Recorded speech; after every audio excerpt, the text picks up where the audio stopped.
खबर के साथ शुरुआत करते हैं। विदेश से मिले भारी भरकम चंदे के ऊपर आम आदमी पार्टी अब मुसीबत में गिरती दिखाई दे रही है।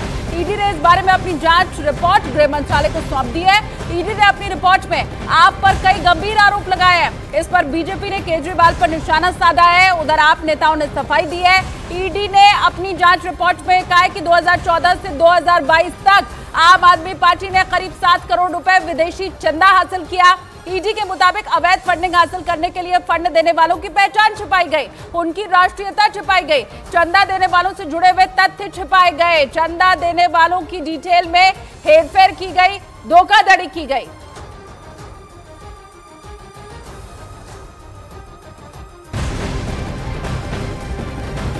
एक और बड़ी खबर, दिल्ली हाईकोर्ट मनीष सिसोदिया की जमानत याचिका के ऊपर आज फैसला सुना सकता है।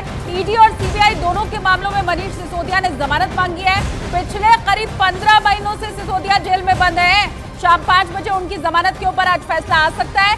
अरविंद केजरीवाल और संजय सिंह की जमानत के बाद आम आदमी पार्टी और मनीष सिसोदिया को ये उम्मीद है कि उन्हें भी जमानत मिल जाएगी। तो बड़ी खबर, आज शाम 5 बजे फैसला आ सकता है जमानत के ऊपर मनीष सिसोदिया की। बीते 15 महीनों से वो जेल में बंद है।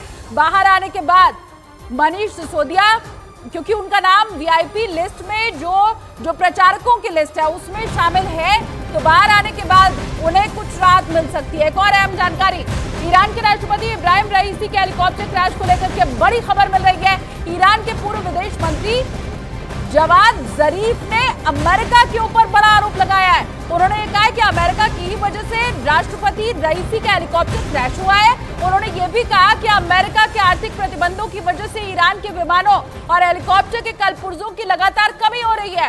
ईरान के पूर्व विदेश मंत्री ने रईसी के हेलीकॉप्टर क्रैश से इस पूरी बात को अब जोड़ दिया है।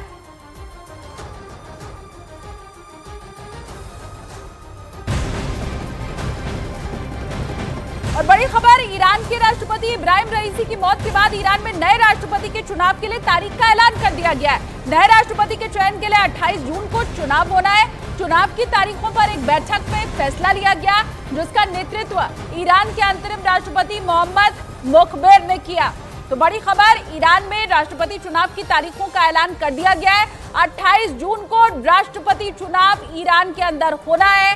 अभी जो वहां पर अंतरिम राष्ट्रपति हैं, उनकी तरफ से यह फैसला लिया गया है।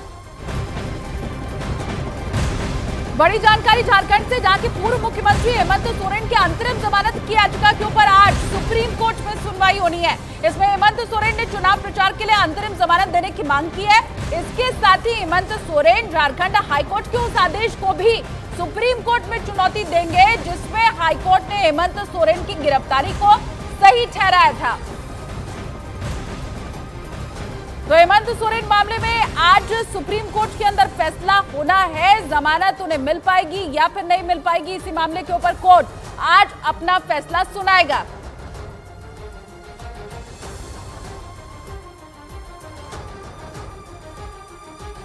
तो बड़ी खबर आपको बता रहे हैं, हेमंत सोरेन की गिरफ्तारी और उसके बाद उनकी अंतरिम जमानत, उसी के ऊपर आज फैसला आना है। आज सुनवाई होनी है। और बड़ी खबर, मौसम विभाग ने दिल्ली एनसीआर समेत उत्तर भारत के कई हिस्सों में हीटवेव का रेड अलर्ट जारी कर दिया है। मौसम विभाग ने दिल्ली, हरियाणा, पंजाब, पश्चिमी राजस्थान में गर्मी का रेड अलर्ट जारी किया।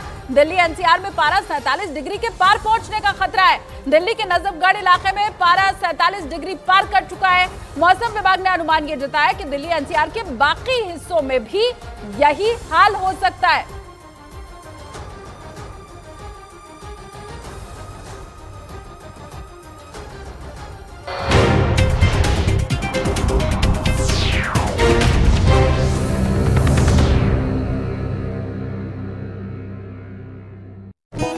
पांचवें चरण में मतदान के दौरान पश्चिम बंगाल में हुए बवाल से जुड़ी वोटिंग के वक्त पश्चिम बंगाल की कई लोकसभा सीटों पर झड़प की खबरें सामने आई। कई मतदान केंद्रों पर तो बीजेपी और टीएमसी के कार्यकर्ताओं में सीधी भिड़ंत हो गई। पांचवें चरण में बंगाल की 7 लोकसभा सीटों पर मतदान हुआ, लेकिन इस दौरान सबसे ज्यादा बवाल उत्तर 24 परगना जिले की लोकसभा सीट बैरकपुर पर हुआ, क्योंकि वहां टीएमसी के कार्यकर्ताओं पर एक बूथ पर कब्जा करने के आरोप लगाए गए। इसी बात को लेकर वहां बीजेपी और टीएमसी के कार्यकर्ताओं में झड़प हो गई। और इतना ही नहीं, बैरकपुर लोकसभा सीट पर बीजेपी नेता कौस्तुभ बागची को घेर कर भीड़ ने उन पर हमला कर दिया। कौस्तुभ बागची ने आरोप लगाया कि बैरकपुर लोकसभा सीट के टीटागढ़ इलाके में रोहिंग्या मुसलमानों ने हिंदू समुदाय के मतदाताओं को वोट न देने के लिए डराया धमकाया और जब उन्होंने इसका विरोध किया तो उनकी कार पर हमला कर दिया गया और इसकी वजह से कौस्तुभ बागची को अपने कार्यकर्ताओं के साथ वहां से भागना पड़ गया। इस घटना से कुछ देर पहले की तस्वीरों में बीजेपी नेता कौस्तुभ बागची लोगों की भीड़ से घिरे दिखाई दिए। दोनों तरफ से काफी देर तक तीखी बहस होती रही।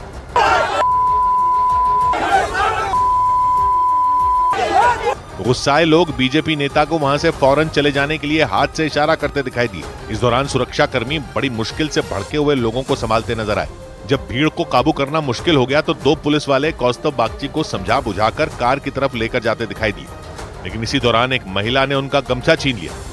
गुस्से से आग बबूला हुए वो लोग तो मानो बीजेपी नेता को वहां एक पल भी खड़े रहते देखना नहीं चाहते थे।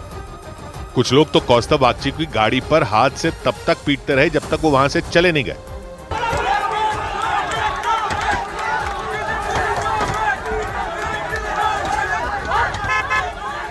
लोगों के हमले में कौस्तुभ बागची की गाड़ी का पीछे वाला शीशा चकनाचूर हो गया, लेकिन इस दौरान बीजेपी नेता की गाड़ी वहां से इतनी तेजी से निकली कि वहां भगदड़ जैसे हालात बन गए, क्योंकि लोगों की भीड़ से बचने के लिए कौस्तुभ बागची के ड्राइवर ने कार को पूरी रफ्तार से दौड़ा दिया और इस दौरान कई लोग तो उस कार के बिल्कुल सामने आ गए।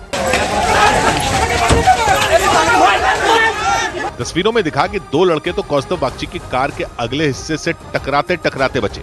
हालांकि बीजेपी नेता अपने कार्यकर्ताओं के साथ वहां से निकल गए, लेकिन भीड़ के हमले में उनकी गाड़ी को काफी नुकसान पहुंचा।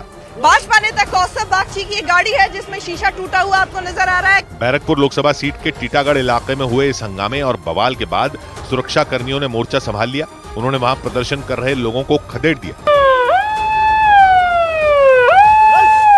कौस्तुभ बागची ने आरोप लगाया कि बैरकपुर लोकसभा सीट के टीटागढ़ इलाके में हिंदू मतदाताओं को वोट देने से रोका गया। यहाँ पे जो रोहिंग्याओं का जो बस्ती है, यहाँ पे हिंदुओं के घर घर में जा जाके यहाँ पे ऐसे है प्रदर्शन किया जा रहा था कि कोई वोट न देने जाए। बैरकपुर लोकसभा सीट पर बीजेपी ने सांसद अर्जुन सिंह को एक बार फिर टिकट दी, जबकि टीएमसी ने उनके खिलाफ पार्थ भौमिक को मैदान में उतारा।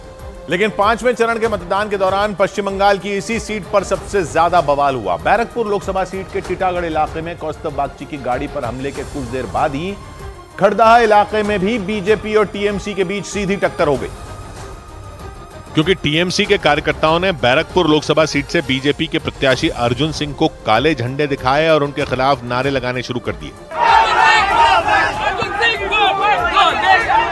टीएमसी के विरोध के बाद तो अर्जुन सिंह का गुस्सा सातवें आसमान पर पहुंच गया। वो अपने सुरक्षा घेरे को तोड़कर खुद ही उन प्रदर्शनकारियों से दो दो हाथ करने को तैयार दिखाई दिए। सुरक्षा कर्मियों ने किसी तरह अर्जुन सिंह को रोक लिया। टीएमसी और बीजेपी के बीच ये आमना सामना बैरकपुर लोकसभा सीट के खड़दहा इलाके में हुआ। वहां से बीजेपी उम्मीदवार अर्जुन सिंह ने आरोप लगाया कि मतदान के दौरान एक वोटिंग सेंटर पर टीएमसी के कार्यकर्ताओं ने कब्जा जमा लिया था और जब वो अपने समर्थकों के साथ वहां पहुंचे तो टीएमसी के कार्यकर्ताओं ने उन्हें रोकने की कोशिश की। बूथ पर जा ही सकते हैं, वो नारा लगा रहा है। दोनों ही पार्टियों के कार्यकर्ता काफी देर तक वहां जमे रहे, क्योंकि